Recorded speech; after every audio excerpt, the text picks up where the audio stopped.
Guys, it's the return of real boxing with fight legend Ronnie Shields.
Proudly presents living legend and elite level trainer Ronnie Shields. Why, thank you, Morgan Freeman. We appreciate the intro. Guys, first of all, I could not do this program without the counsel and the assistance of the co-host with the most, brother Big James Bell from the Boxing Source. James, how are you doing, brother? I'm okay. I mean, it's been a crazy run of covering events here over the past 6 weeks, so that's all done. So it's basically rest time for me. Well, you're giving Big Dan Raphael a run for his money. Don't say that, Joseph. You don't know what you're talking about. James is a half the man I am. Yes, literally half the man you are. But guys, I tell you what, I am so happy because it's Tuesday night, and that means only one thing. We are going to be speaking and currently joined by the living legend, one of the greatest trainers of all time, from Houston, Texas, the incomparable Ronnie Shields. Ronnie, how are you doing tonight? Oh, Thank you for joining us, sir. Doing great. Woo! I tell you what, guys, we have a packed show for everyone. And we have a lot of ground to cover. We're going to pick Ronnie's brain on a lot of things via... Hey, we ain't ducking and dodging nobody. It's time for fact or fiction. Well, I thank you, Floyd. We appreciate that intro. And guys, Big James, the honors, please. All right, here we go with number one. Bud Crawford's added bulk will prove to be a detriment and not an asset against the naturally bigger fighter in Canelo Alvarez later this year. Fact or fiction? Fiction. Oh, please explain, sir. Look, you got to understand that these fighters, right? When they start training, had to get down to weight. They are already 185, 190 pounds coming down to 60 pounds or whatever, 154 in Crawford's weight division. So, he's used to that weight. He's used to carrying that weight. So it's not, it's going to really help him a lot more because he's not going to have to lose as much. So, but he'll lose enough to where he feel comfortable so he can get his movement right. He may not weigh in at 168 pounds. I suspect he might come in around 63, 64, maybe even 65, because he'll feel better, at that weight. His body, he won't have to sweat his body down to 154 pounds to make the weight. So he's going to be good. He's going to be fast. He's going to be stronger at this weight, and he's going to be a lot better than trying to come in lighter. Wow, I tell you what. That, do you think that's the reason why a lot of people who I trust are jumping on the Bud Crawford bandwagon, saying that this fight is much more competitive than most believe? Do you share that sentiment? Oh, without a doubt. This could be a very competitive fight. You got to understand that Bud Crawford is a smart fighter. He's not one of these guys that just go in to try to knock you out. Obviously, just looking at all of his fights and the people that he's fought, he's doing a lot of studying, and I'm sure his team does the same thing, and they put their heads together to come up with a game plan. But just looking at it, he's a very smart guy, and he knows the ins and out of boxing. Wow, I tell you what, guys, because look, I mean, this is wow. This is James. Your thoughts, man? Do you share? Because once again, Ronnie sees he's got the eyes of a trainer. Mhm. But we come to that. Is Canelo going to prove to be the bigger, stronger guy on fight night? And do you think that? Well, Canelo just having the mindset of a winner, like Ronnie is saying. You think that's going to prove to be? I mean, do you think this is going to prove to be Canelo's toughest test since Gennady Golovkin? I think it'll be even tougher than that. Going Ooh. into February 14th, I was out there at, the theater at Madison Square Garden. Of course, Coach Ronnie was there with Vito Milnicki Jr. against Conor Cole for that fight card.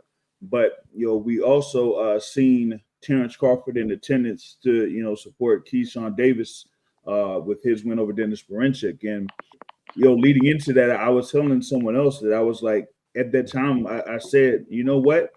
I'm thinking that, Terrence Crawford has a real shot at this because, one, as Coach Ronnie has said, he doesn't have to cut down the weight that much. He could be at 185 or 180 and just get down, 10, 15 pounds around the 168 limit, number one. Two, Crawford approaches fights, especially big fights, with something to prove. Like, people doubting me, against this person. People doubted me against Errol Spence Jr. So we went in there and said, you know what? I'm going to show y'all how good I really am. And in this particular fight, I feel like he's going to show that too. But also for me, even though I think he is the older fighter, Canelo does have almost 65 professional fights to his record. And I think that could be a factor in his, overall condition as far as like his knee, what he's dealt with over the past couple of years, may catch up to him in this fight against Terrence Crawford. Yeah, I tell you what, could we see the Canelo Alvarez of old? Once again, he's fighting a guy who's his height, his reach, arguably comparable. Could we see the same Canelo Alvarez that forced Austin Trout to fight him in the pocket and didn't go looking for him? Could we see that guy reveal himself? Because do you think Bud Crawford is preparing for the guy who cuts off the ring and closes the distance and is a more aggressive-minded guy at 60 and 68, 75? Or do we see the Canelo of old? Ronnie, in your mind, which one do we see on in September? I don't think we're gonna see the old Canelo. I think he's gone. That's gone. That guy's gone. We'll never see that guy again. I think we'll see the new guy who we've been seeing for the last few fights. But he has a fight coming up now against William Scull, and that shouldn't prove to be too much of a test for him. So we're not going to see much there. I don't believe, but you never know.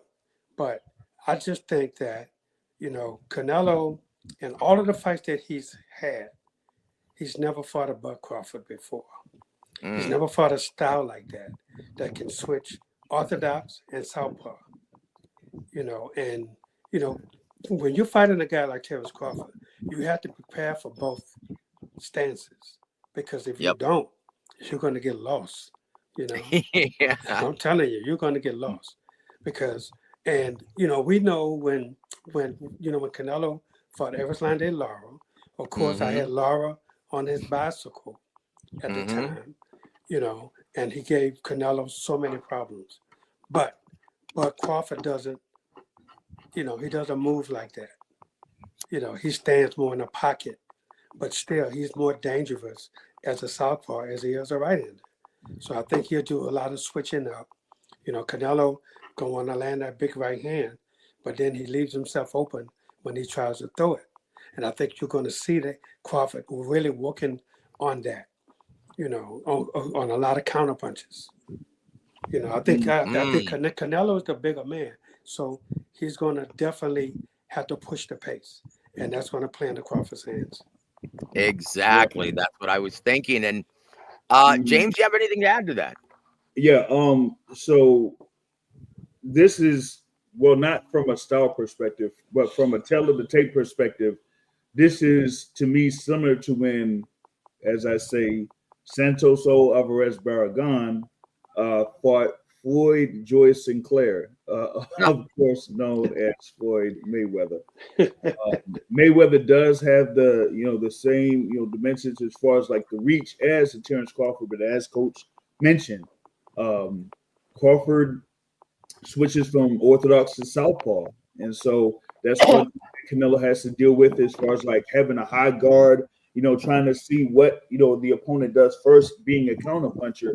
But with Crawford having the longer reach, he could pretty much gauge the distance almost to a level of Shakur Stevenson and say, you know what, if I could get my jab and land my jab and you can't reach, then I have much more that I could work with once you do open up on offense. And another thing that I'm gonna be watching for too is, as we have, of course, the great coach Ronnie Shields here, the corners of both fighters, as you have Eddie Reynoso on one side and Brian McIntyre on the other side, two coaches that have been trainers of the year.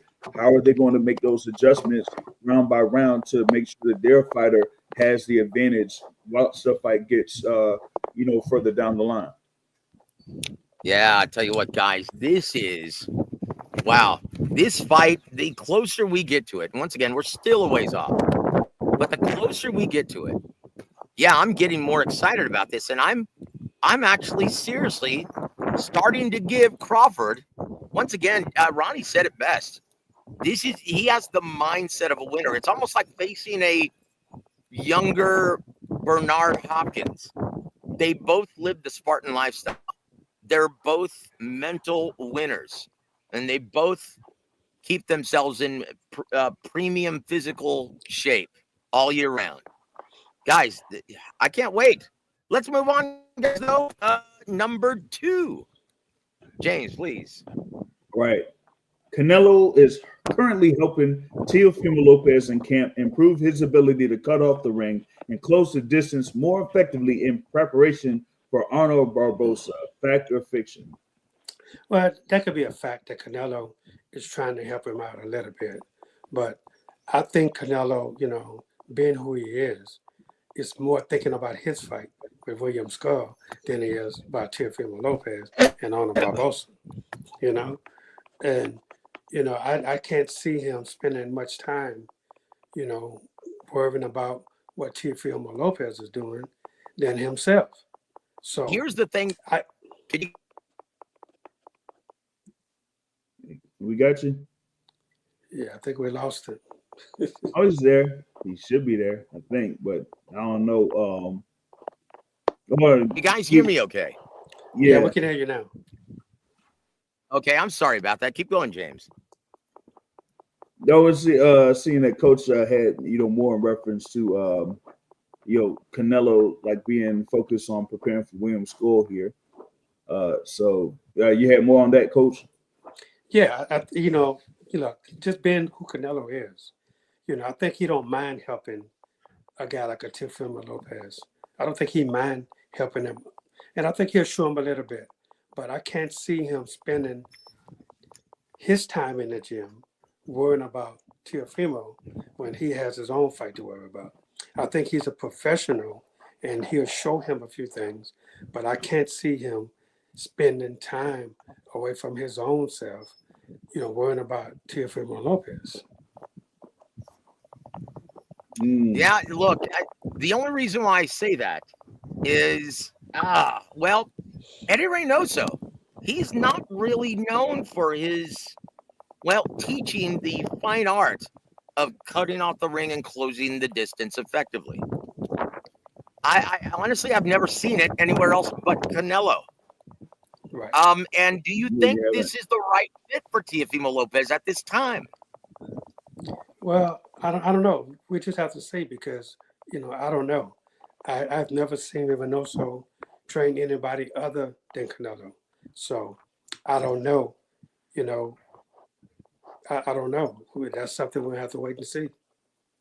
Well, I tell you what, guys, this is going to be interesting because, uh, honestly, I'm favoring Arnold Barbosa right now. Because let's just face it, until we see it, like Coach Ronnie said, we have to wait and see. Until we see it, though, he looks ordinary. Dare I say ordinary when he has to be the effective aggressor. And Coach, once again, expound on this. This starts with being able to cut off the ring and close the distance, something that he hasn't even mastered and doesn't understand yet. And it's obvious he doesn't. And he's a great fighter. He looks amazing when someone comes right at him. But that's the key. Every time we've seen him try to be the aggressor, he doesn't cut off the ring properly first. And he always looks like he's following around someone who beats him to the punch and arguably lost against Jermaine Ortiz. Now, how long does it take to actually teach someone as skilled and as athletically impressive as Teofimo Lopez that fine art of cutting off the ring first and closing the distance? Yeah, it shouldn't take long to do that because he is, he's a talented fighter. So, and it seems like he catches on really fast. So I'm sure they're working with him every day on this, but it takes practice to do that. And if you're not known to do that, then of course you have to, your repetitions in the gym have to be consistent every single day. So, and I'm sure they're doing that. So, and you don't need Canelo for that, but still, I'm sure Canelo spent some time with him to explain to him, how to cut it off and what to do and how to do it. And I'm sure, with the spine and with the pads, they're doing the same thing. So, I think he should be fine. Very good. Very good. I tell you what, we are going to jump to number 6 because we're on the topic of Teofimo Lopez. So here goes James, number 6. All right. If Teofimo wants to be viewed as the next face of Latinos, he needs to stop dressing up like a member of the village people. Hey, I'm lying, I'm dying. Like, honestly, I want her to start singing Relax by Frankie Goes to Hollywood. He looked with the eyeliner. He looked downright, fit in with Pride Month in the state of New York. This June. He could walk. He could be the grand marshal of their parade dressed like that. Oh, no. And I'm not exaggerating. Oh, man. Oh, my God. Especially when he comes to the stage with that big wooden paddle. What the hell is that to you? Relax. Don't do it. When you want to do it. Woo! Dang. Yes, I just went there. But look, look, does he have, Ronnie, you can't plan these things. No. Once again, it's like fighters don't even realize this. But with all the experience I had doing PR back in the day, there's no rhyme or reason why anyone attaches themselves to a fighter and not another, right? No one really, you can't plan that. What's the most frustrating fighter that you worked with that you saw that he checked off all the boxes and you thought he was going to be a star and it just never panned out that way and fans kept him at arm's length? Oh, there's been a few. I don't want to say no names, but there's been a few. Well, the one that came to mind for me was, and it really boggled my mind because great guy, great smile for the cameras, tons of ability, and that's the late, great, former 2-division world champion, Vernon Forrest. It just never caught on for some reason. Yeah. Well, yeah. So, Teofimo Lopez, what advice would you have for him on moving forward? Well, he just needs to stick with his culture. stick with who you are, stick with where you come from, and the fans are going to get behind you. But, trying to change into something other than who you are, it could be a disaster. Yep. Just be yourself, brother. And you know That's what? it. Quit sending bananas to someone's hotel room. Cut it out. That doesn't bode well for you, brother, in the minds of most fans. Yeah. Dang, gal. Guys, let's say hello to our dear friends in the chat at this time. First on the list, our brother Eric Gomez says, Ronnie. Yes, sir. Thank you for supporting the coach on this day. Also, Mr. Peter Von Art says, I'm going with Bud. He's Midwestern, down home USA. Yes, he is. Thank you for supporting the coach, my friend. And Jesus M., thank you for being here and supporting the coach. He says, any bouts for Justin Paldo maybe in the works? Yes. And congratulations, Ronnie. Justin looked outstanding in San Antonio, brother, at the Techport Arena. And I couldn't be happier. He's a guy that you've been with. Yes. I've been with Justin for a while now. And just last fight, man, he did everything right. I'm talking from training all the way through the fight. Justin, he really showed who he is and what he could be, and as long as he keep that attitude that he has now, Justin is going to be good. But he's scheduled to go again. I think it's June 14th. Yeah, that's gonna be so. I missed him this past weekend. He was around his hometown there for the weekend, but yeah, I didn't know that he was out there until it was too late. So yeah, just missed him. But I'll keep in contact with him though. Leading into this next fight coming up. Right. Yeah, but it's definitely going to be June. I think June 14th it is, and I don't know where yet. It might be here in Houston, or it could be back in Atlanta or somewhere. I don't know. But but I was really proud of the way Justin fought, and I was really proud of how he handled himself inside that ring, man. He put on a master class, and he fought a good fighter, was ex-world champion, and he just did what he was supposed to do, and that's how you have to handle these guys, man. You have to be prepared always. And no matter what they put in front of you, you have to know who you are and get in there and stay with the game plan. And, and 9 out of 10 times, you're going to come out on top. Well, I tell you what, Coach Ronnie, he looks as good as anybody at 35 right now. Is he in his fighting prime? Is he peaking right now? Because he sure looked like it. Yes, he is peaking right now, and that's the thing, the plan now is to just keep him busy, and then when the opportunity comes, because the opportunity is going to come, these guys are going to say, hey, man, let's look at this guy. And these guys just at the top of the division right now, they're definitely going to have to look at Justin Paldo.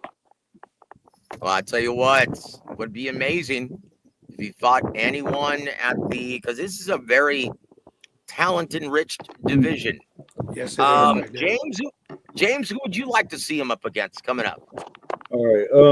I was just about to pull up the thing with the rankings because he just had them entered in some of the sanctioning bodies here. So it's gonna see here what I got. Okay. What I see him at number 14 in the WBO, or at least for now. Well, what I say, isn't Frank Martin fighting someone coming up? Yeah, it's supposed to be Edwin De Los Santos, but I'm not sure if that's going to be at 135 or 140. Let's see, Yoshino maybe. Artem Harutyunyan is another one. I think Yadir Herrera just fought too, so that's another one, and the former champ Dennis Blanchett. Well, I'll tell you what, guys. In my opinion, after his last performance And that was a scary knockout, Ronnie. After his Yes, last performance, you know what? And Ronnie, when you see a knockout like that, how long should it be for an? Forgive me, I forgot the name of his opponent, the Eastern European gentleman, yeah, formerly undefeated.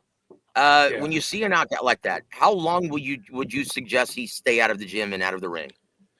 I would say he should stay out of the gym about 4 to 5 months and out of the Mhm. ring for a year. Yeah, that was bad, guys. And I Yeah. really felt for Samson Lukowitz and his man on that night. But congratulations, nonetheless, Coach. That was a very impressive victory, and all the hard work seems to be paying off for you and your man Justin Paldo. So congrats, my friend. Thank you. Let's move on. And hold on, Peter Von Arx, welcome to the show, sir, and thank you for supporting the coach again. Hey, Bosa, hell of a talent. He'll whip Tio. I don't know if he'll whip Tio, but I'm favoring him at this time. And let's see. Oh, shoot. Eric Gomez, thank you for supporting the coach. He said, no, he's full of sugar in his tank. And I didn't say this, Eric did. He loves bananas. Stop it. Stop it. Jeez, forgive me for even saying that. Gee, now look what I started. Gosh, that's what I get. That's what I get. Yeah, Suzanne also says, Coach, it's sad that boxing relies on faces of boxing, like fake Canelo, to keep boxing alive.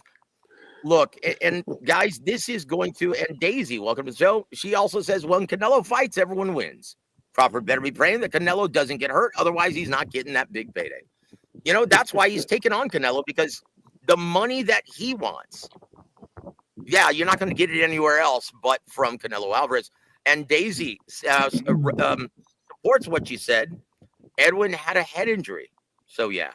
Jump Tube, welcome to the show, sir. And he says, David Morrell, does he have a fight soon, Coach? Thank you for supporting the coach, my friend. They've been talking, about setting up a couple of fights for him.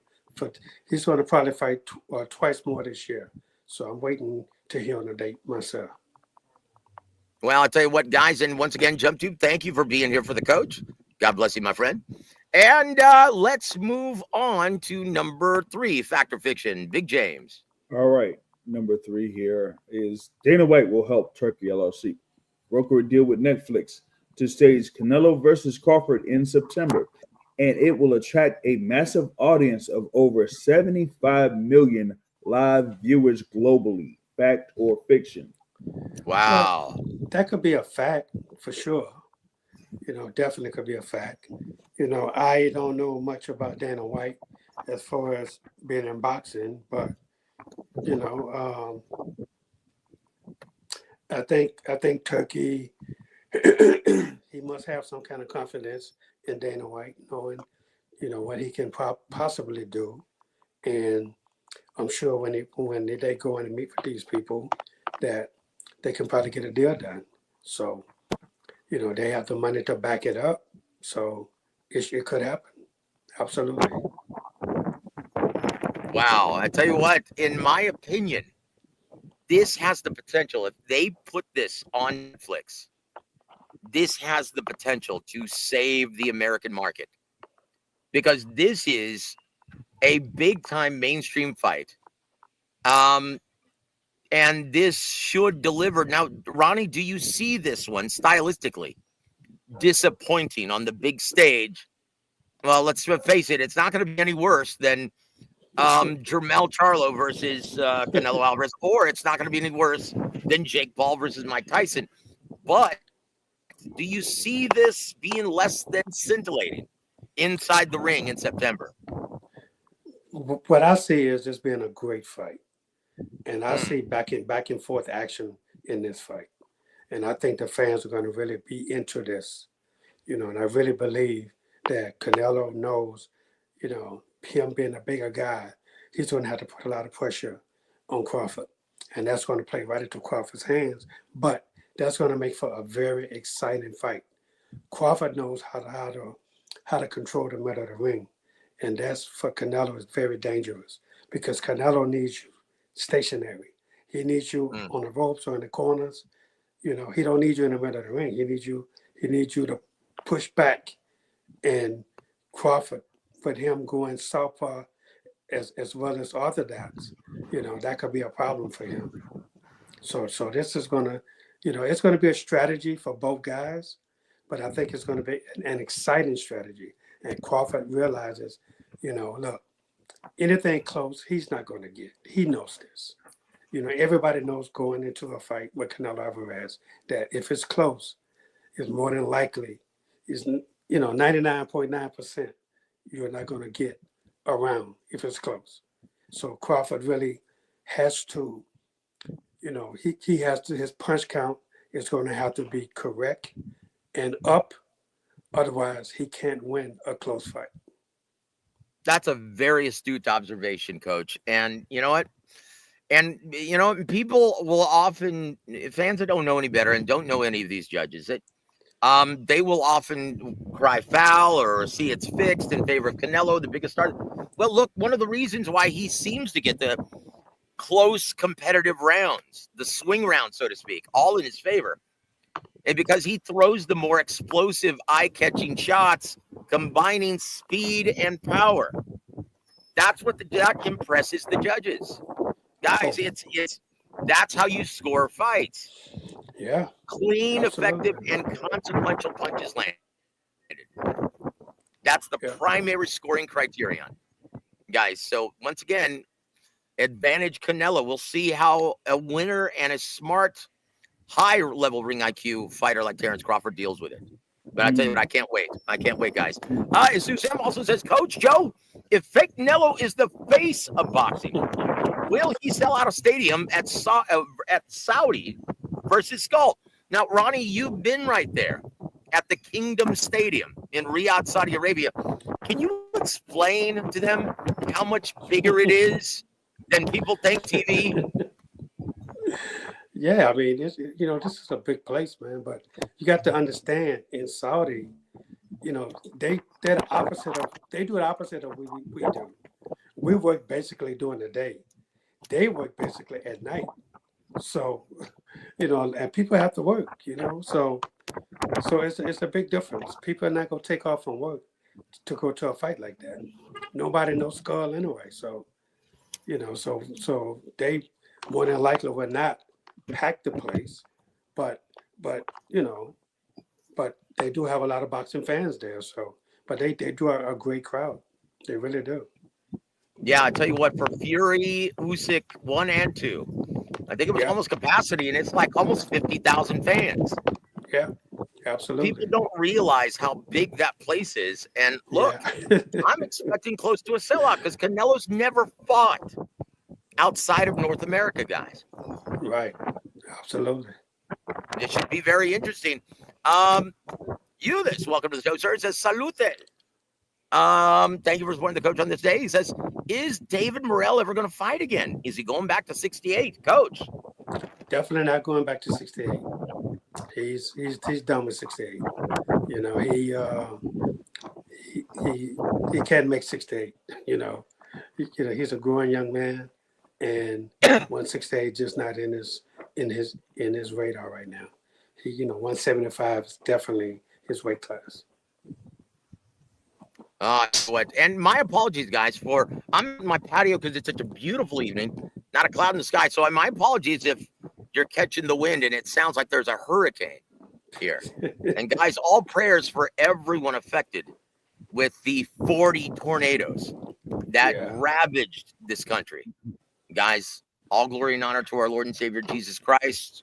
Always keep your eyes focused on him and put your trust in the Lamb of God who takes away the sins of the world and has mercy on all of us. Thank you, Jesus. Just had to add that, guys. Just had to add that. Thank you very much. Okay, well, we are moving on, guys, to number 4. James, please.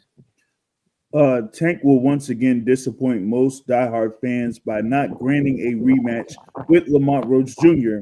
and face a 37-year-old Vasyl Lomachenko instead. Fact or fiction? That could be both. Okay. So here's the thing, right?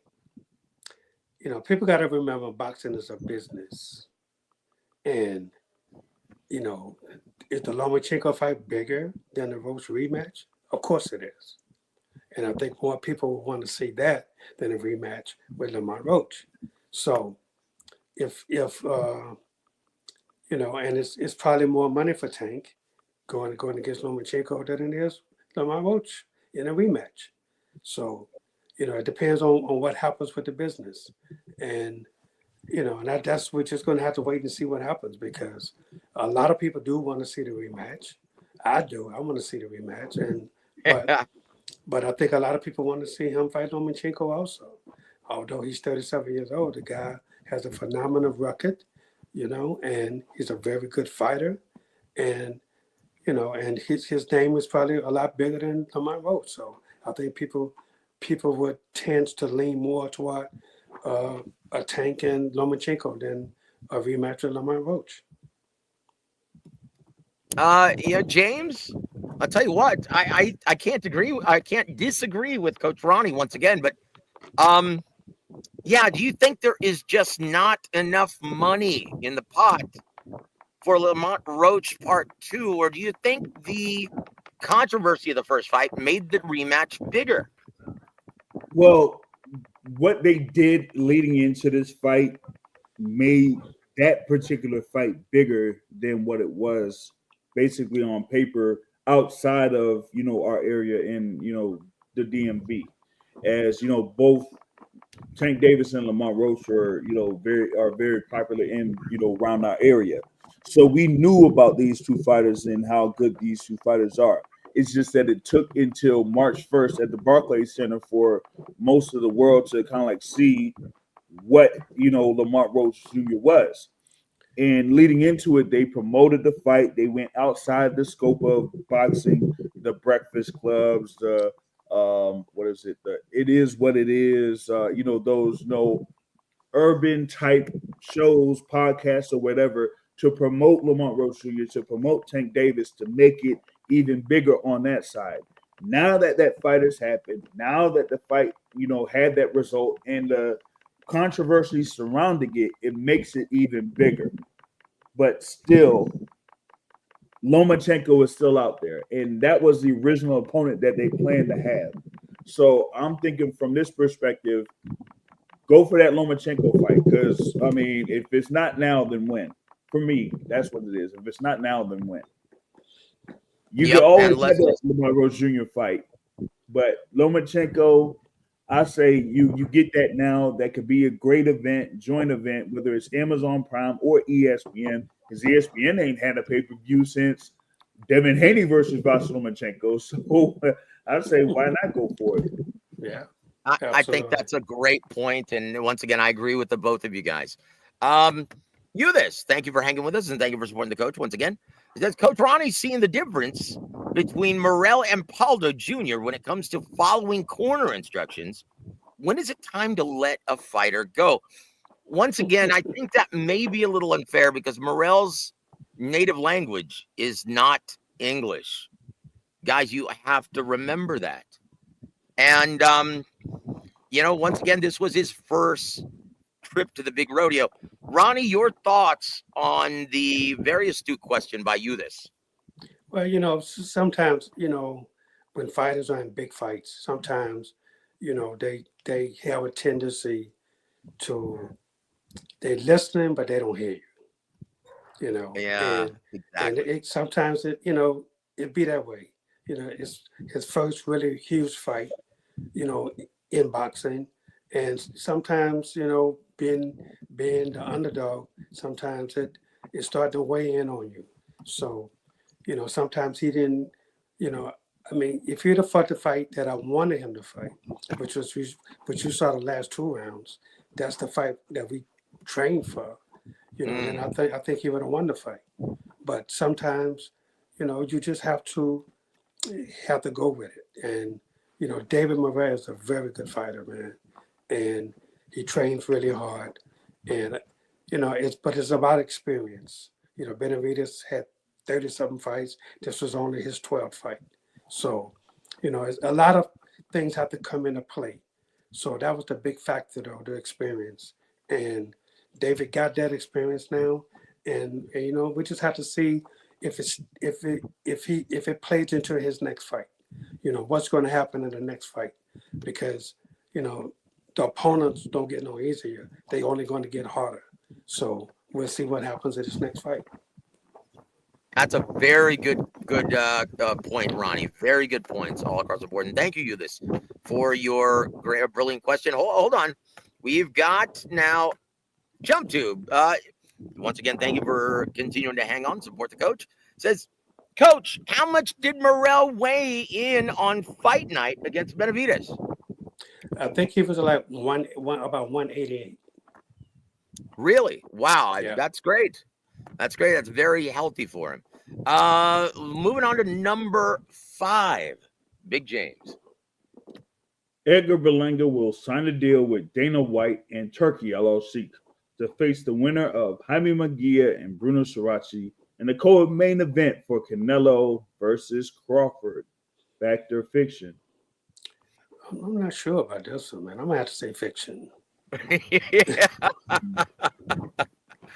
I mean, I'm not really impressed with Edgar Berlanga at all. He's a decent fighter, but nothing stands out for me when I see him. I don't see him standing out with anything. He's just a regular fighter to me. He's nothing. He's not a big name. Of course he fought Canelo and he did okay. He didn't win, but he put up a fight. And yet I think he could fight. He can fight McGill. I think that'll be a great fight. But you have to win these fights, and that's the thing. I would like to see him fight Caleb Plant. I think that'll be a great fight. So they're not calling out Caleb Plant though. They're not calling out the guys that he needs to get back in for his name to be out there to fight. The best guys that's out there. So, the guy he fought the other night, hell, I could have beat him. Oh boy, yeah. Look, you know what? I'm gonna have to plead the fifth because I don't want to cast aspersions against anyone brave enough to enter the ring. And let's just leave it at that. What were your thoughts? Because you were right there. With the thing where he faced Jonathan Gonzalez Ortiz at the Curry Royale Resort in Orlando, I felt like that was a solid for Gonzalez Ortiz, as he had a 10-year gap between 2014 and 2024 in between fights, with him being in prison and stuff like that. I don't know. Like I said, I don't know how the World Boxing Organization basically sanctioned that fight for that regional title that they had, and also with Edgar Berlanga weighing in over the 168 super middleweight limit for this particular fight. Wow, that was another thing there as far as like one of the major stories for that fight card. But I don't see Berlanga there being a part of TKO boxing, unless if he is going to face Bruno Sarachi. Oops, did I say that? Not when Berlanga has said multiple times that he wants the Plant fight, he wants the Plant fight, and he wants the Plant fight. So. But with that being said, I don't see him signing a deal with TKO Boxing with Dana White and Turkey LLC. Very good. I tell you what, you agree with the coach. And you know what? In boxing, often you need to beware and be careful of what they ask for because they just might get it. Do you think that would be the case if he picked on, the kid from Nashville, Caleb Plant? Just looking at both guys, I think it's a good fight, though. I mean, I really do. I think both guys, but I would have to favor Caleb Plant. I think Caleb is a really, really solid fighter, and I just think he's better than Berlanga. Yep. I agree on all points, Coach. We already did that one. Moving on to number 7, James, please. All right. Anyone who believes Nick Ball can defeat Naoya Inoue at this time is out of their mind. Fact or fiction? That's definitely a fact. That's a fact. And I see this fight is going to be in Las Vegas, which is great. They trying to get exposure for Inoue, which is great because I think people all over the world should know who this guy is because he's a really, really great fighter. And Nick Ball, look, he's a fighter, so he's going to come in to do his best. And sometimes you never know. So an old saying, styles make fights. So you never know what kind of style this kid is going to come in with. It could give Inoue problems, but I don't see that happening. I think Inoue is at the top of his game right now, and he's definitely in my pound for pound, in the top 3 of my pound for pound as the best fighter in the world. Wow, I tell you what. And guys, look, Coach, did you see his fight on the Dead Zone? Yep. Yeah, Nick Ball, look, say what, and I love Nick Ball. He's very entertaining, he always attracts a big crowd in Liverpool, his hometown. But did you think he looked overtly impressive against, and now he got the knockout loss, but did you think he looked overtly impressive at 26 against Haney? No. Short and sweet, I love it. And That's it. look, dude, if you have to resort, if you're getting frustrated to the point where you have to kick him in the corner after the round, that's not good. Did you see that, Coach? He kicked him and he fell over on his stool. Absolutely. I tell you what, you tried doing that in Japan. Well, you're gonna get something. Vegas. Used to be in Vegas. Oh, that's right. Vegas. Oh shit. That's right. He's fighting. Congratulations to my little brother, Ramon Cardenas, who's well, I don't know. Should I congratulate him now or not? Because I mean, really, I know he's making a career high payday, but that's a potential career ender, Coach. Yeah. Should Ramon Cardenas, well, in the immortal words of The Fly, be afraid, be very afraid. And how do you think he fares in Vegas later this year? Not good. You were there in San Antonio and saw him in his last fight, and he didn't exactly look impressive in his last fight. In fact, I thought he maybe lost, Coach. Yeah. Well, I don't know, man. Yeah. Sometimes, guys do the best they can sometimes. Sometimes, it depends on the style of the other fighter. You don't look at it as impressive, but, that's boxing, man. You just got to hope you have a great night. That's it. Let me see. So Joe, you have the thing here with Inoue going up against Cardenas. It's part of that whole Riyadh season weekend there for May and everything like that. And looks like, they're going to have Inoue involved with another card for Riyadh season. Now, I don't know if it's going to be back in Vegas or Japan or even Saudi Arabia, because they'll try to do something with Inoue in Saudi Arabia. We might see Inoue versus Nick Ball in Saudi Arabia in December. That could be their plan. Well, I saw something the other day. Well, that's what they was talking about Inoue fighting Cardenas in Vegas, and then Ball in Saudi. Because I think he signed like a 3 or 4 fight deal with the Saudis. Yeah, so correct.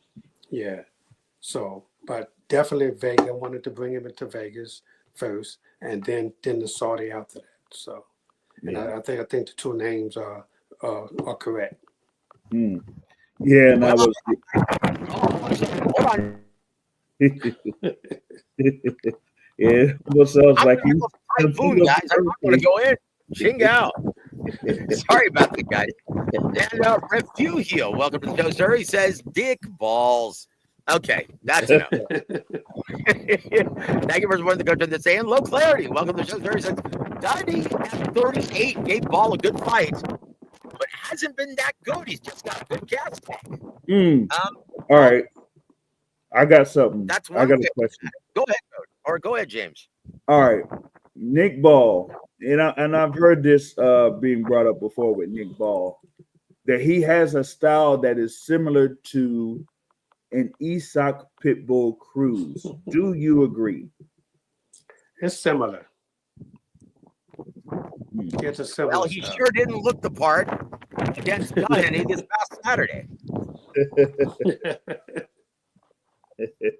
So, we'll just have to wait and see. Once again, styles make fights, guys. Yeah. Absolutely. So once again, but yes, the verdict is still out on Nick Ball and whether or not he can keep that title against real opposition at 26. Yeah. We should And guys, let's just say Inoue whoops his ass. Can you talk about stationary target for one of the best sharpshooters in boxing, Coach? Oh yeah, when you stand up you're a stationary target against somebody like that, man. You open for everything. And, yeah. Yeah. And man, that's crazy because a guy can, like a Pernell Whitaker, when guys that was just stationary target for him, I mean, wow, he looked great, and that's what stationary targets do. They make you look great. There it is. There it is. That would be like Inoue fighting Nick Ball would be like Inoue fighting TJ Doheny again. Oh boy. Yeah. You know what? Isn't that the guy who faked the back injury because he didn't want to get knocked out? Yeah. Yes. Did he quit on his stool this past Saturday also? Yep. Yeah, and there it is, guys. There it is. And Daisy, thank you for hanging with us still. And Coach Inoue should pick the WBO champion at this time at 26, Espinoza, instead of the kickboxer. Coach. No, look, man. It's reasons why they have matchmakers, right? Yep. That's the reason you have matchmakers. You want to make sure. Of course, you want to make sure your guy, is the favorite. Number one. Number two, you put him against guys that he's going to look good against, and that keeps the money flowing in. And and you want to keep your guy champion. So some guys you're going to shy away from, some guys you're not. And so, these guys are doing a great job with Inoue, and this is why he's highly respected by everybody.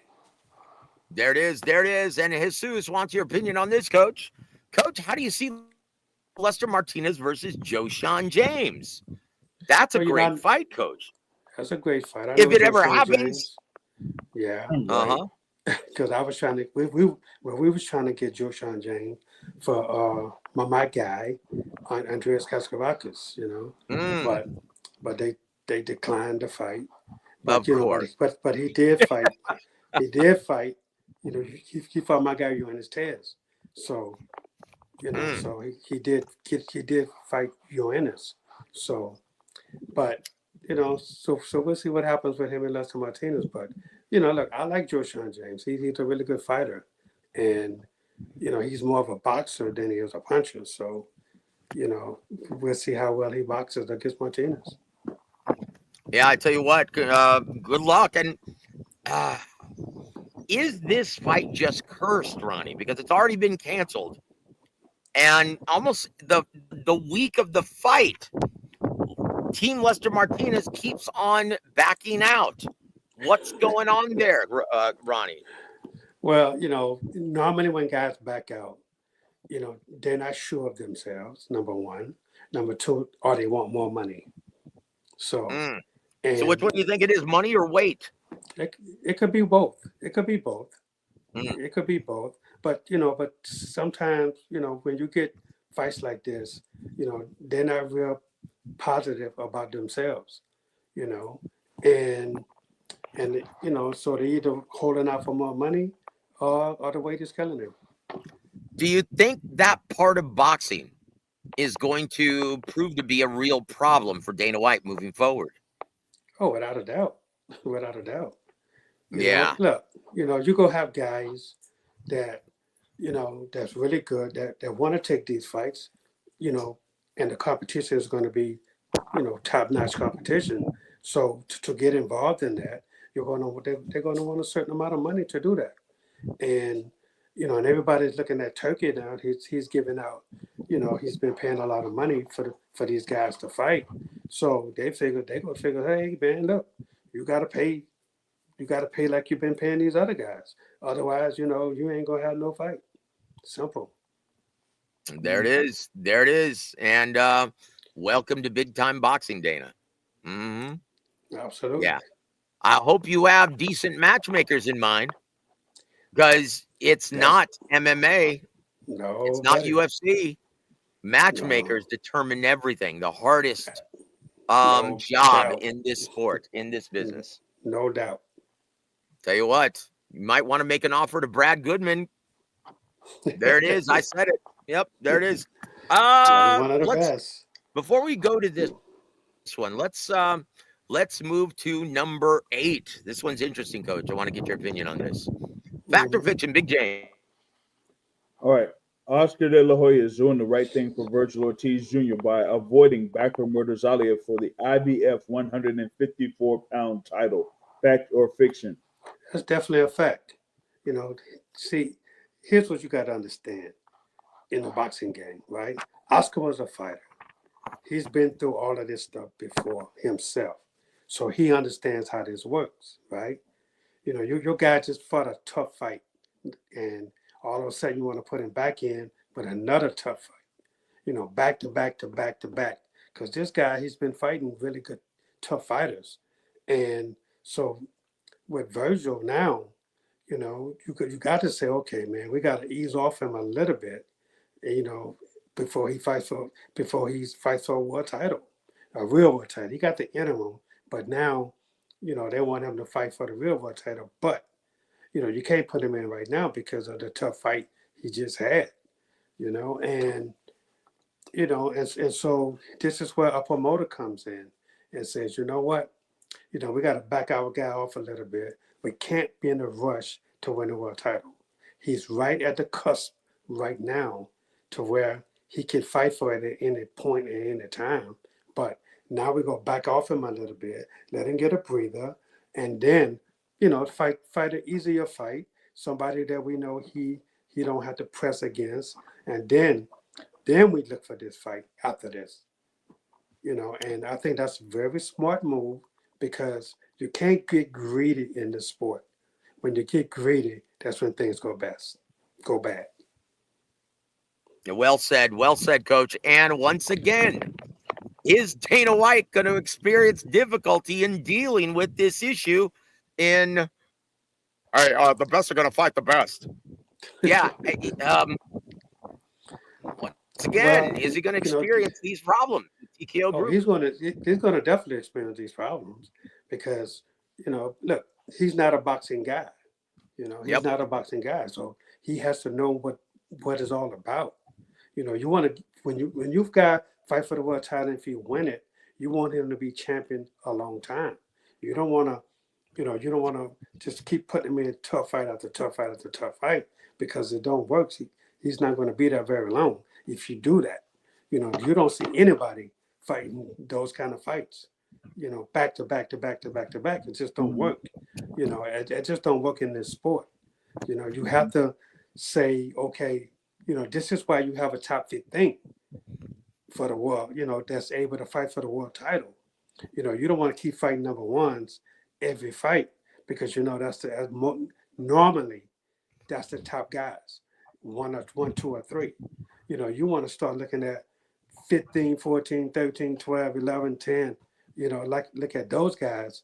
But when you do become a champion, you look at those guys first before you start looking at these guys in the top 5. And there it is. And Dana, welcome to Big Time Boxing once again. He's always drilling the sport of boxing, or the business of boxing. Yeah, the best is not fighting the best. Ronnie, have we not been seeing that since 2023? Oh yeah, we've been seeing some great fights, man. and I think the fans aren't disappointed at that. I think the fans love it, and but it's so many good fighters out there, and it's not just about, so-called best fighting the best. You know, I think the style matchups has been really good, and that's what makes the fights, not just the best fighting the best, because who says the best is fighting the best? The rankings don't mean that you got the best guys in the top five. The rankings don't do that. Not always. Not always you have the best top five guys are the best in the world. You got some guys in there that's 14 and 15 that's so much better than those guys that 1 and 2. There it is. People avoid them guys, for a reason.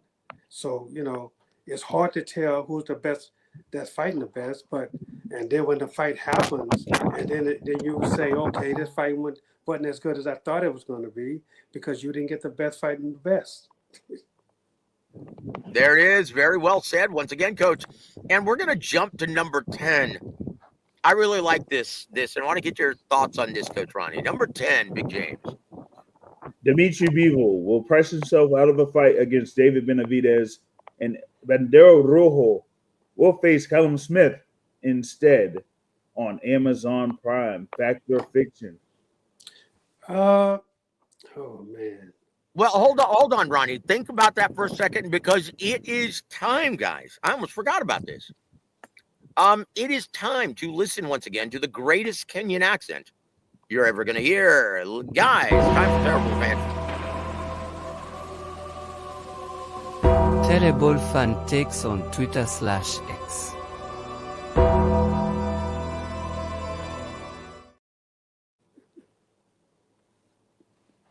Beautiful. And I tell you what, guys, tell me when you guys can see this. All right, here we go. Coach, this is care of our usual victim, the guys that we like to showcase the stupidity on, the boxing boys. Here we go, Coach. Is David Benavidez going to be allowed to cross the street for a undisputed title fight? I would hope the answer is yes. I would hope that after this long layoff, waiting for a big fight, when you finally get one, you're not going to turn your back on said fight just because you can't have it on your preferred network. Bivol, Matchroom, Turkey, they got the belts. They're undisputed. It's only right that they host their title defenses. Is David Ben? Well, look, and once again, thank you for that. Freaking morons. Anyway, yeah. Did they not hear that Turkey Al-Sheikh did not want to bid on this fight, and that's why PBC is involved right now trying to make this fight a reality? Did they not hear that part of it? So why would it be on DAZN? Because Dimitri Bivol's a free agent. He's not signed with Matchroom. He doesn't have a contract with PBC. With DAZN. So what is he actually saying there, Coach? Or is that truly a terrible fan take? Yeah, that's just a terrible fan take on that one because, I think Turkey, he wants to rematch with Bivol and the man again. Terrible, yeah, and I think Batavia, look, man, the guy's 40 years old. Come on, let him, go out on his shield. Give him an opportunity to get the belt back one more time. I think the first two fights were really close, and they both won each. So you have to have a third fight. And I understand Benavidez wants this. He wants to fight. He wants to fight, but I think it's only fair that the fans get to see a third fight between the two guys that really deserve this. And Benavidez, and even if it was my guy, if my guy David Morrell had won the fight with Benavidez, I would be saying the same thing. Look, let these guys fight a third fight. Hopefully they put you on the show, and you could showcase, and that'll make the fight even bigger when it does happen. Whoever he fights, whether it's Bivol or Batavia, either one of them. And I think a third fight is warranted. And I think we're going to get the third fight, though. I really believe it. It might not be for all the belts because the WBC may strip Pivot of his title, and unless some money happens to come their way or Benavidez' way, and then it'll happen. But I think it's people are just making too much of this. These two guys fought two great fights, and I think a third fight is warranted. Well, now in the case where Bandera Rojo does indeed fight Callum Smith, Coach, under the tutelage of Buddy McGirt, he looked great against Joshua Buatsi. Do you think he has that left hook and the chance to pull off what would be considered an upset? Oh, without a doubt, absolutely. I think under Buddy, he's really doing great. And yes, I don't know if he will be the favorite in this fight, but definitely, he has a chance. Absolutely. James, after that eye-opening performance against Buatsi, would you give him a good chance to pull off that upset? And do you like that style matchup against Benavidez? I mean, he might. I would still favor Benavidez. I think that would be a great fight to have on Amazon Prime, so that you could have the third fight between Bivol and Beterbiev, especially since Bivol was getting paid $10 million for that second fight. Like, he's not gonna get that type of money fighting anybody else there in the division. So might as well have that third fight, have him settle the score. There, especially as Coach mentioned, they had two close fights, so you got to have them, settle the score as they both handed each other their first professional loss. Yeah. So I don't see why they can't have a third fight. So while that happens, have David Benavidez face Callum Smith, where it would be another, exciting and intriguing fight, and a number of fight fans do like to see David Benavidez in the ring. So why not have another fight there with him and Callum Smith? Absolutely.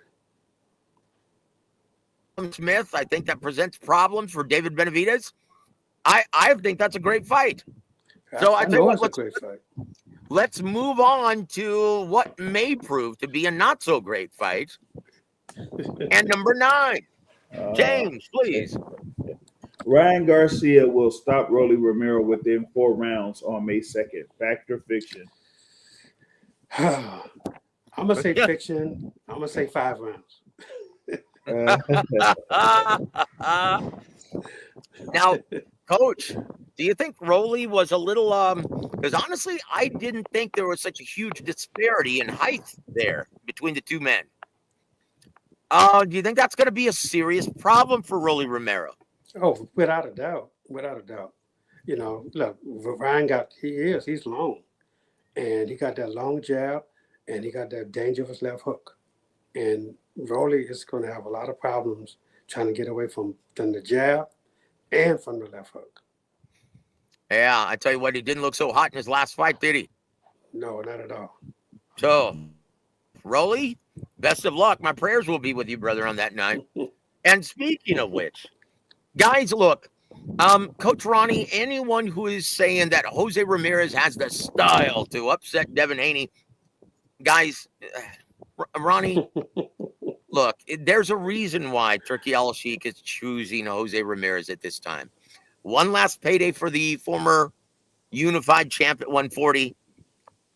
And nothing is going to deter this big time matchup that he's looking forward to in October. Does Jose Ramirez have a chance here, Coach? Slim and none. And there it is, and slim done left hand. There it is. Look, guys, if you're looking for an upset to bet on, Teofimo Barbosa is the one. Mm-hmm. Devin Haney, he's going to look like Muhammad Ali in this fight. Yeah. And he's going to beat his chest and say that he's back. And Ryan Garcia, he's going to shake the cobwebs off after a year layoff. He's going to whoop Rolly Romero. And forgive me for saying that. And there it is. Number 11, guys. All right, what we got for number 11 here? It is Seabass Fundora will successfully defend his title against Cordell Booker this weekend and face Keith Thurman later this year. Fact or fiction? That could be a fact. I think that's going to be a fact. You know, Booker. Keith, Booker's a good fighter, but you know, and then later on, Keith fought some bum over in Australia, and you know, he did good. woo! You know, he did good with that, and you know, and that's going to get him another fight. So, Oh boy. Now I tell you what. So guys, look.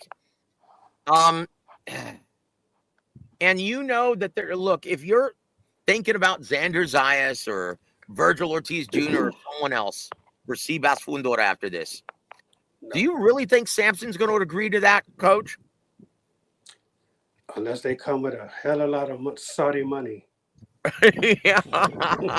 That's it, guys. That's That's it. So that's the key. That's the key thing that you did say there, Joe, about Samson Lukowicz, because you know the reports are that Xander Zayas is going to wait it out to see if he could have the WBO mandatory in force. So he's waiting for this winner of this fight coming up this weekend, and then the WBO mandatory. They'll push for that WBO mandatory. Now, will Fundora go through that and go through a purse bid? Yeah, I'm not seeing that happening, but we'll see. yeah. Guys, so once again, it starts this Saturday. It's going to be on Amazon Prime, and it's not on pay-per-view. It's going to start at 7 p.m. And guys, I really like the undercard on this. It's going to be Jesus Ramos Jr. versus Kevin Salgado and Elijah Garcia versus Terrell Gaucher. Wait, hold on. Guys, can you hear me? Yeah, hold on a sec. The thing with Jesus Ramos, I think they had that as they have a replacement opponent. I think Salgado is out of that bout. Oh no! Oh wow! Yeah, I didn't hear that one. Yeah, he's facing Guido Schramm. Yep. What? Who? Guido. Where? Yes, Guido Emmanuel Schramm. I heard that name before. Yeah. So, Salgado was forced to withdraw from the fight. Yeah, Ronnie, doesn't he own that pizzeria down on Commerce? Wow. Now he fought Paul Crawl. He fought Paul Crawl, Johan Gonzalez, and Vladimir Hernandez. He got stopped by Hernandez last year. Okay. Oh, well, that says it all now, doesn't it? There you go. And there it is. And there it is. I tell you what, guys, tune in, though. Support live boxing and support another platform, PBC on Amazon Prime. There you go, guys. Number 12, last fact or fiction, Ronnie.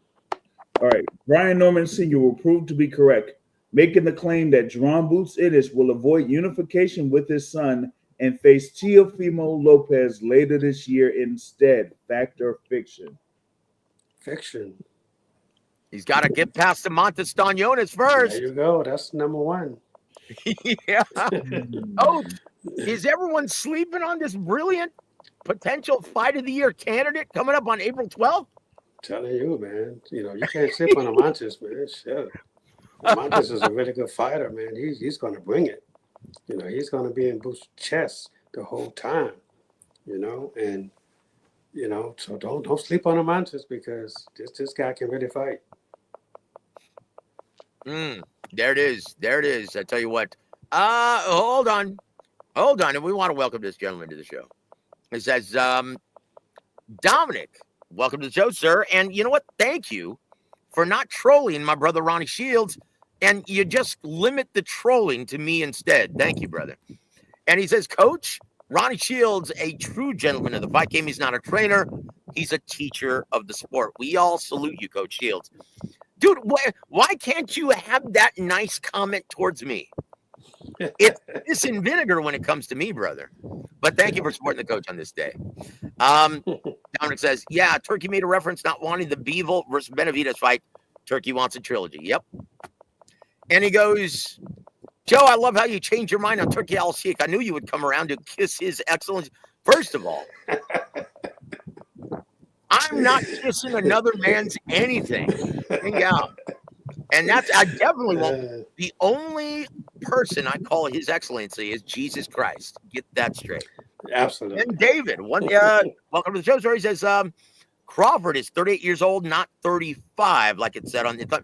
No, it's 37. He's 37, guys. 37. Oh, it's 37. Yeah. I guess that's an old picture on the thumbnail. My apologies, guys. Benavidez doesn't call himself the Red Ragger anymore. What stupid gang affiliate nickname? No, Bandera Rojo. That's a red flag, dude. Chingao. And you know what? I'm not going to call him the Mexican Monster because he's from Phoenix, Arizona. Yes, I said it.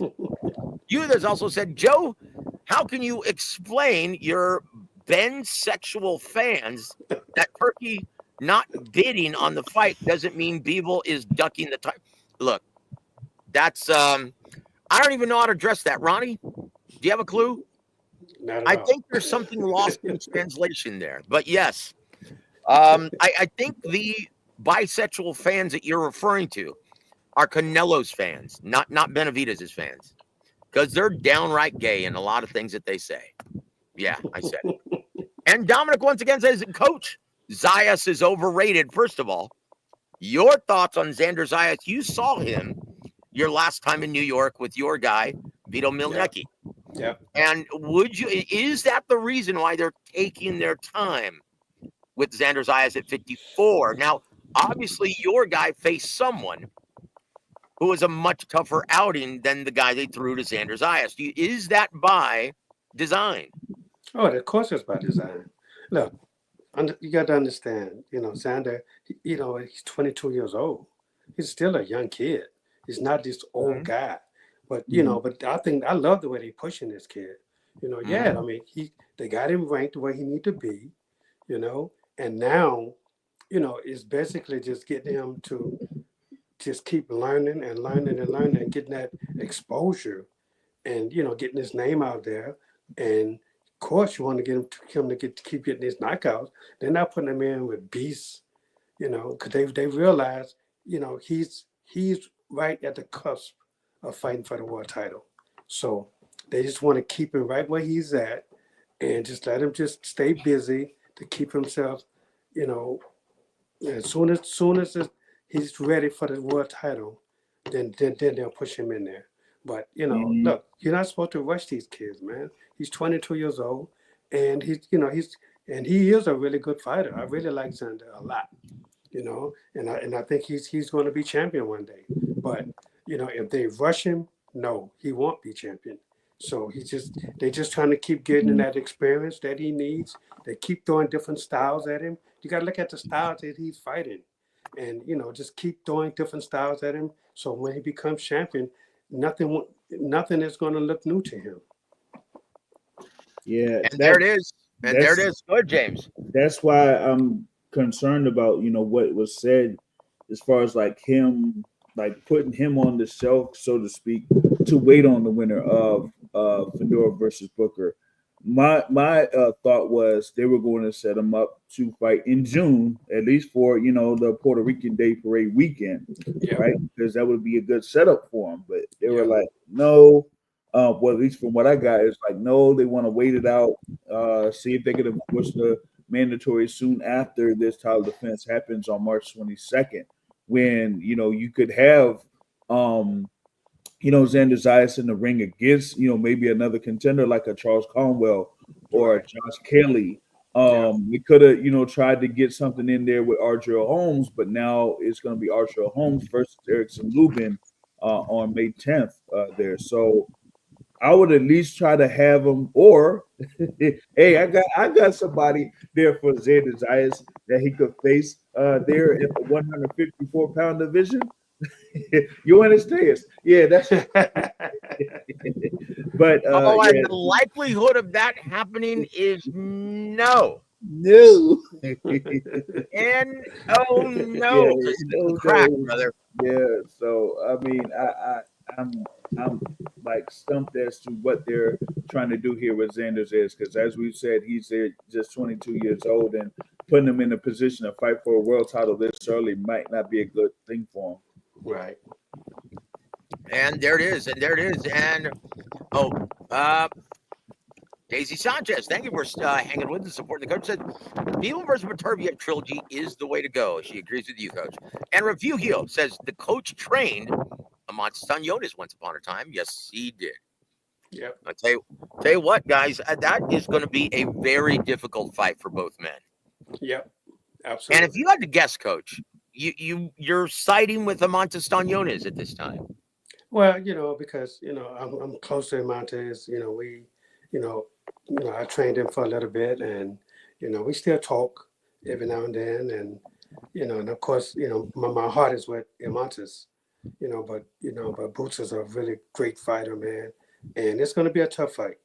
It's going to be a tough fight, and right now, I think it's a pick'em fight, but if I had to choose right now, I would say Boots has the edge, but Montes is close.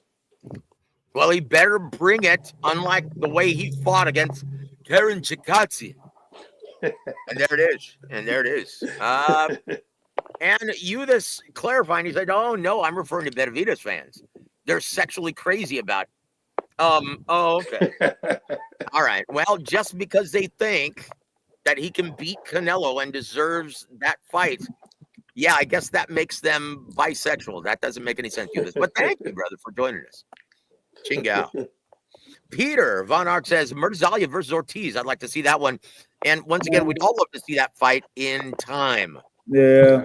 But Murtazalia hasn't fought since last year when he whooped that ass against Tim Tszyu. Yeah. So, That's what happens. Once again, guys, there are no boogeymen in this business, just non-ticket sellers. So what do you do against non-ticket seller? A guy who's, well, a champion for a reason, but couldn't sell at my living room on a Saturday night? What my thing is, who is Murtazalia under? Because I don't think he's like main events. He's for main events. Okay, main events. That's right, Kathy Duba. All right, so it's like trying to fit him into some type of card. That's like you said, with them being a non-ticket seller, where would you put him? I tell you what, guys, I tell you where he goes. You call up Tom Loeffler at 360 and put together Murtazalia versus Boachuk. How do you like that? Yeah, you can do that. You can do that. Yeah. Yep. I'd love to see that. That's like peanut butter and jelly, guys. That style matchup is beautiful. Yes, I said it. Dominic says Zayas could be fighting Callum Walsh. Yeah, and what I have to say about that is who cares? There he is. Lance Meyer, welcome to the show, sir. Better late than never. What's up, gentlemen? Joseph James, coach. Hope you are enjoying your evening. Yes, we are. Thank you for joining us, my friend. And I think that's about it, Coach Ronnie. So, James, do you have any parting shots for our listening audience, sir? I just had a little question here. Not sure if you have any updates there in reference to some of the fighters in your camp there, Coach Ronnie, but you can give like an update on some of them. Go ahead and provide it, because people ask me about, of course, with Maul Charlo, as with the Charlo brothers themselves, they've been a key part of boxing here over the past few years, and so a lot of people miss them in action in the ring. You know what I mean? Right. But go ahead. I can tell you, Jamal Charlo is scheduled to go either May 17th or May 24th. We don't know exactly. I was just told that today, actually. Woo! And Andreas Kaskavakis is May 9th. May the 9th here in Houston. Wow. Justin Paldo is June 14th. Don't know where yet. Who else? I got the Olympian, the heavyweight Olympian, Josh Edwards, that I trained. He's April the 19th, 18th or 19th in California. And my kid David Stevens is going to be like April the 24th or somewhere like that, somewhere around that, 24th, 25th. That's a Golden Boy show. And that's it right now as far as that's the only dates I have right now for some of my guys. Gotcha. It's like breaking news. I do have a date for myself. Uh-oh. On May 11th. I think that's Mother's Day, right? He should be around Mother's Day. Yeah, that's Mother's Day. May 11th is Mother's Day. I'm going to be inducted into the National Golden Gloves Hall of Fame. Woo! Congratulations, Ronnie. Woo! Hey, what? Long overdue, brother. We love it. Thank you. And congratulations, Coach. You deserve all the accolades and all the fame that you get. I tell you what, hold on. Peter, come on now. Agit Kabayel versus Deontay Wilder. Oh, that's not another good one. That's a terrible mismatch. And why would you want to see Deontay Wilder get his clock clean like that? Right. That's downright gruesome, brother. In my opinion. And Eric Gomez once again also says, "Congrats, Ronnie." Thank you. And Black Ray Donovan. Yeah, you wish you were that cool. And he says Boachuk is my favorite fighter. He loves to fight. Yes, sir. Yes, sir. Black Ray Donovan. What the hell does that mean? But I love that show. But do you wish you were as cool as Ray Donovan? Stop it. Just stop it. Coach Ronnie, your parting shots on that great news. Send us home, brother. As always, you can always follow me on Instagram at official Ronnie Shields. And guys, once again, all glory and honor to our Lord and Savior, Jesus Christ. If you haven't already, surrender your lives to him. He is the one true God, the God Most High, our Creator and our Redeemer.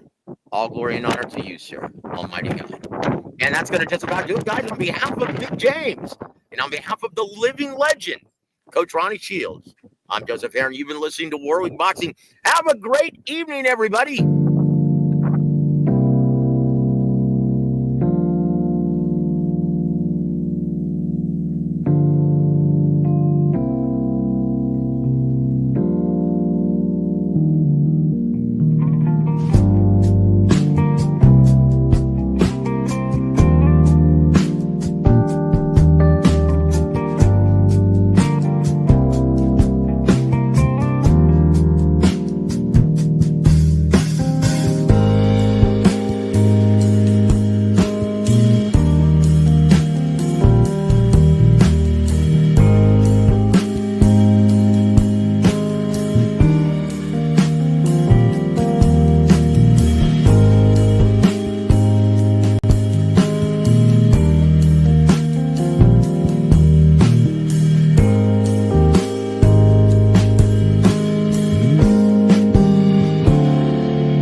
Proudly presents living legend and elite level trainer Ronnie Shields.